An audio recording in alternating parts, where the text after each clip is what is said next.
Hey people, Cade Slinky here. How are we doing? So it's update day, it's patch notes day, however you want to put it. So there's loads of stuff that's been put out there in the community, lots of stuff happening. We've got loads of events to go through, but in this video I'm going to be going through the new guild boss abilities and also the two new characters that are coming up and looking at their abilities. This has been data mined, so it can change or there could be reworded, blah blah blah. So yeah, well, let's see, and let me know what you think in the comments below. So first we are going to be looking at the new guild boss, Belisarius Cawl. Now he has some beastly abilities. So first we have the Solar Atomizer, transfers all levels of machine vengeance from one other friendly unit to Belly. Additionally, Belly faces in one of 6 directions and marks all hexes in a straight line, 2 hexes wide. And at the beginning of his next turn, he deals so much melter damage to all enemies on affected hexes. So that's a big get out of the way, because you're just going to be melted to death. Machine Vengeance seems to be like some kind of token that he kind of builds up. And the more Machine Vengeance he gets, the kind of bigger and badder he's going to be. His next is the Arc Scourge. So he attacks an enemy unit within so many hexes, up to additional units adjacent. Each other are also hit. So get my words out there. So he's just going to ram in there, and depending on his level, he's going to hit that unit, but also any additional units adjacent are going to take a smack as well. And this is including friendly units. Enemy units that are in hit receive some molecular damage, and if they are mechanical, they are also stunned for 1 round. Each mechanical unit hit, Belly gains effect level of Machine Vengeance. After using Scourge, Belly can immediately use another action. So that just screams out, you really don't want to be taking any mechanical. I mean, you can't take most of the mech units anyway, with him being Ad-Mech, but you want to kind of stay away from other mechanical units, because they are just going to melt against this guy.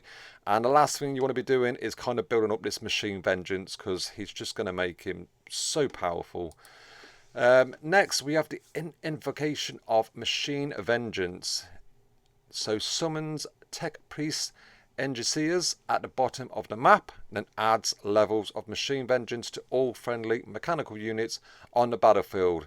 So again, that Machine Vengeance is a big word used here, and you don't want to be making all the other guys, these kind of Tech Priests, really brutal as well, because I've got a feeling like they're going to be brutal enough on their own, and you're going to kind of want to kind of clear these as quickly as you can, I think, anyway.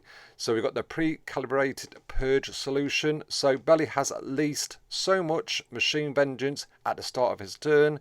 He deals X amount times toxic damage to all enemies on the battlefield. So again, like I said, that Machine Vengeance, the more he's got of that, the more he's going to be absolutely rinsing through your guys with damage and toxic damage.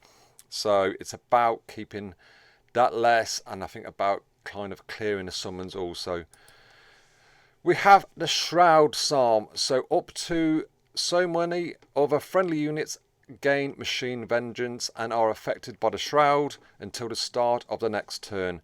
Affected units have plus so much extra armor, and normal attacks against them score so much reduction hits to a minimum of 1. So that sounds brutal. You really don't want to be getting under that Shroud, because again, this guy, it's going to be so much to think of to begin with, and I think finding different teams, but that just sounds terrible. So yeah, looking forward to see how that pans out. And last but not least, I kind of expected this, a self-repair mechanism. So the beginning with the end of round such and such, which I think that's going to be depending on probably clearing some of the mini bosses. At the end of each of his turns, Belly repairs himself for so much health for each level of Machine Vengeance he has. So yeah, this screams Mephiston that hopefully I can't see him being immune, but hopefully he'll be able to use that ability to stop him from healing up, because last thing you want to be doing, and this is the first boss we've kind of encountered with this kind of self-repair. Last thing you want to be doing is starting this boss on so much health, and you're spending 3 or 4 rounds and it just keeps on getting the health back. So there's going to be some crazy tactics out there to try and stop that. Like I said, the main one that shouts out so far is Mephiston with his ability, but you're going to have to, again, compared to what rank he is, be making sure he can survive this whole fight. So yeah, looking forward to that. So that's it with Belly. Let me know what you guys think in the comments below. Have you got any ideas? Just reading through what he's capable of any teams that you think will be good. I've already said Mephiston, I think, is one. I think the summons are going to be a bit of a pain, so I think you're going to kind of need some characters to kind of crowd control as well. So let me know what you think. And next up we have Isaak, the new Genestealer. So he sounds pretty interesting, and he sounds like he could really bump the faction of Genestealers with all these kind of decoys. So we'll just kind of like have a vague look. So his Cult Demagogue active targets an enemy unit within so many hexes and places a decoy on a random free hex. So many random free hexes.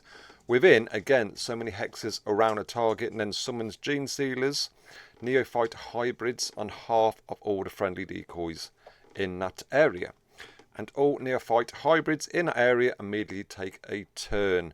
So that sounds really good for the kind of, again, summoning, but also the use of the decoys with the rest of the Genestealers. So it'd be interesting to see how he kind of sits with the rest of the crew, and it's all about the decoys, which is already what we already know with the rest of the guys.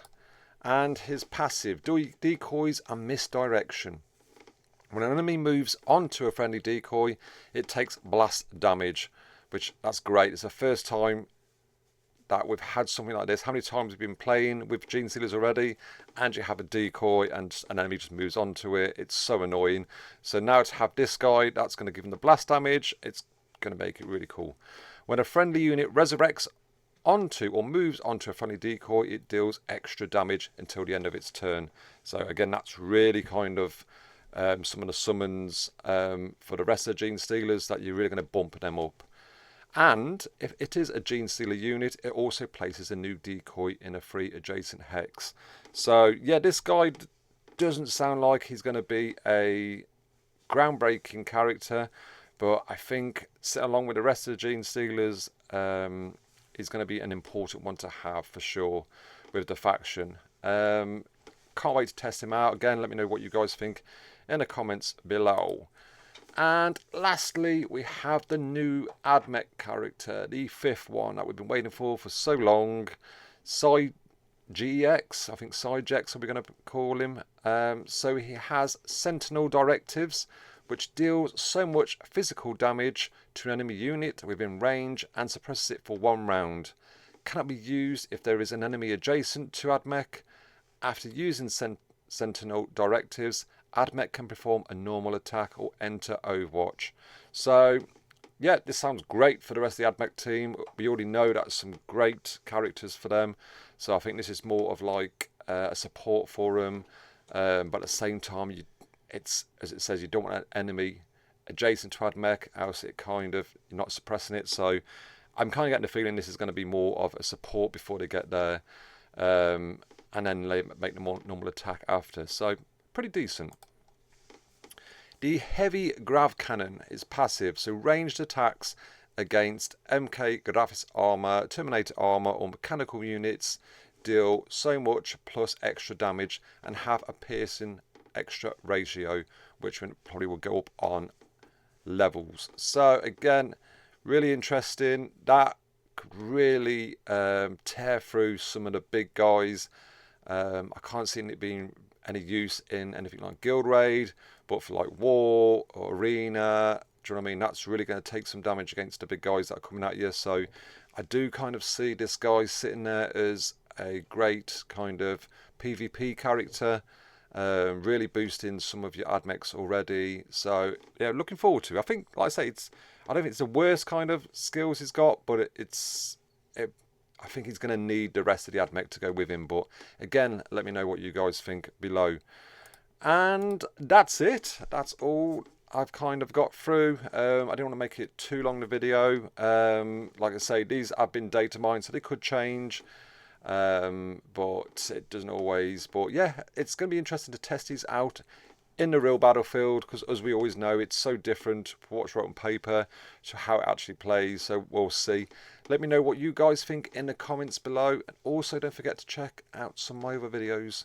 Take care. Bye bye.